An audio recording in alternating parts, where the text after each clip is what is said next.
Hello and welcome back to the course Private Pilot Maneuvers. Now last time we mastered straight and level flight, so going in the same direction and keeping our altitude. Of course, this would rather make for some boring flights, always going the same way. So at some point, probably in our airplane, we will want to turn. So we would like to change our direction. We've talked a little bit about it in the effects of flight controls lesson. How do you turn a conventional airplane? Well, you introduce bank. If you remember, the bank angle is the angle between the horizon and the lateral axis of the airplane. So this will be zero bank angle, and this will be maybe 45 degrees. Now the turn is started by applying aileron, so you stick or yoke into the direction, the desired direction of the turn. This will introduce a bank angle. One wing will be lifted, one wing will drop, and you will start going in the desired direction. Depending on the bank angle, we'll talk about it in a second, you will be able to neutralize the controls and keeping your bank, and then you will need opposite aileron to roll the wings level again.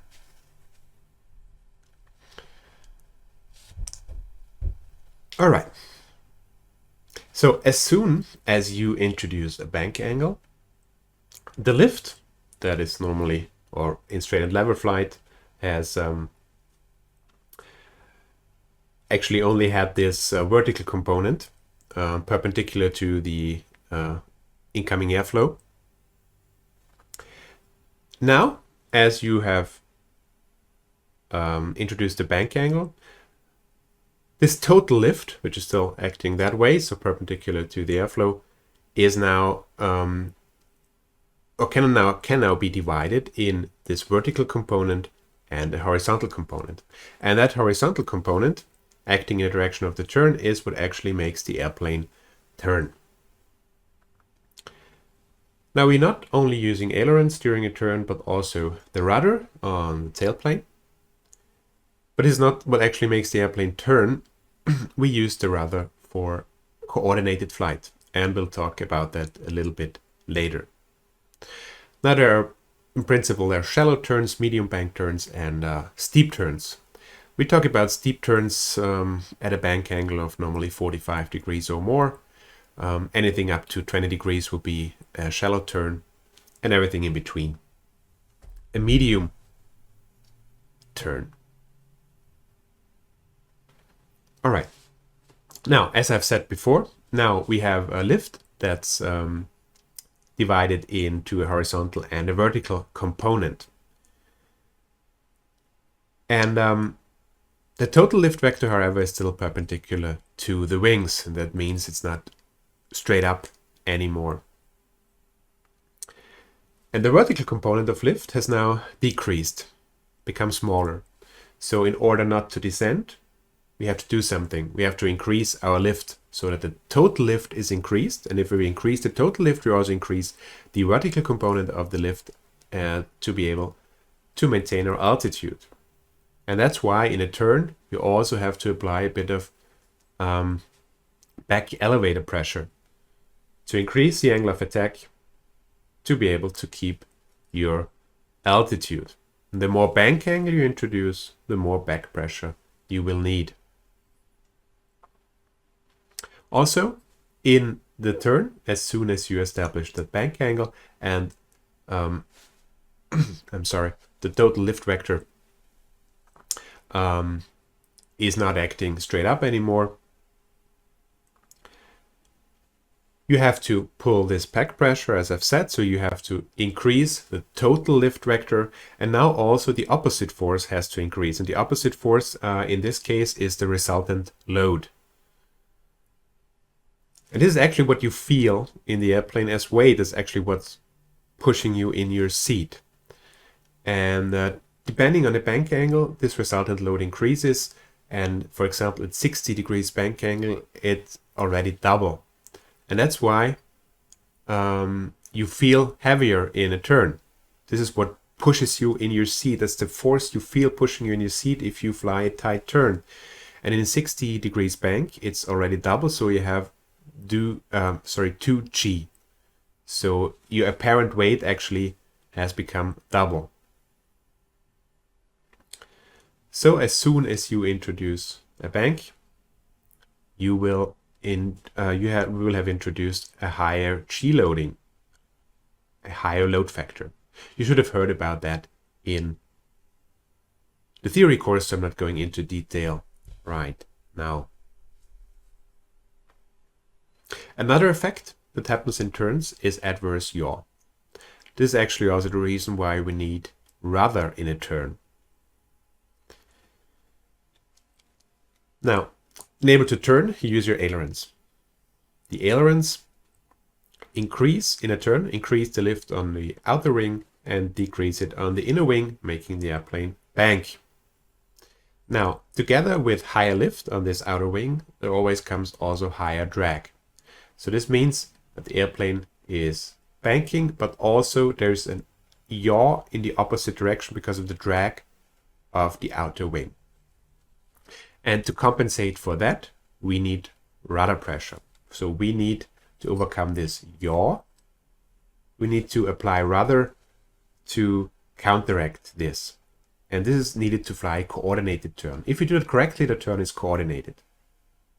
And if the turn is coordinated, this basically means that your rate of turn is matching the bank angle. So there's no discrepancy in that. We'll talk about this in a second.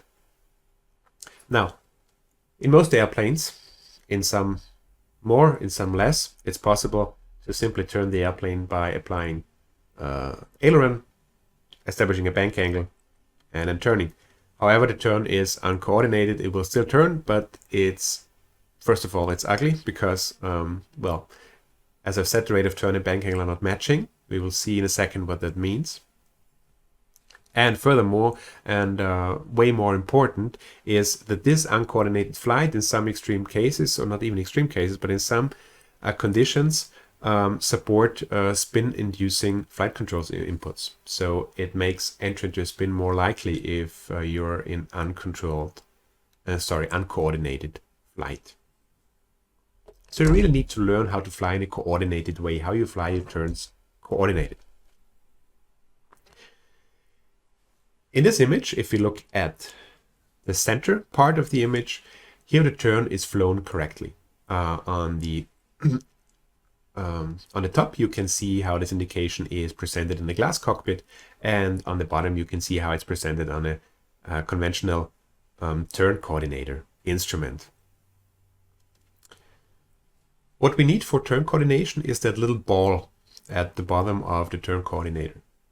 In a glass cockpit, this is normally this little rectangle just below the sky pointer. Now in the scenario in the middle, we are flying a coordinated turn, so we are flying a right turn with a bank to the right and also a little bit of right rudder pressure to keep that ball in the middle. On the left side, we see a skid. Now, in a skid, if you fly a skid, you will actually feel a sideways force pushing you outside of the turn. So in this case, we have actually put, for example, too much rudder pressure in the turn. Now the ball is on the outside. It's pushed to the outside by this sideward force. What we need to do is relax a little bit that right pressure. So the rule always is, the simple rule is to step on the ball. So if the ball is on the left, use your left foot to step on the rudder, deflecting the rudder more to the left.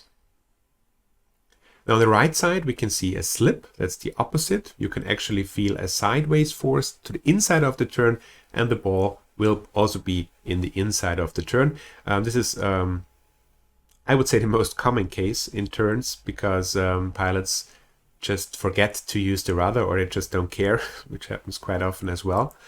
So in this case, we would need more right rudder in this right turn. to fly it in a coordinated way. And if you as you gain more experience, you will be actually able to notice a slip or a skid just by the feel of the airplane without too much reference to the turn coordinator. Now this cannot be overemphasized. Sorry. Use your rudder during turns. Now there are some airplanes that are very forgiving. They are designed in such a way that there is only very little adverse yaw and you almost need no rudder. Okay, fair enough, but then also use this little rudder because you might fly airplanes that need a lot of rudder during turns. So don't make this a habit of just neglecting the rudder in a turn.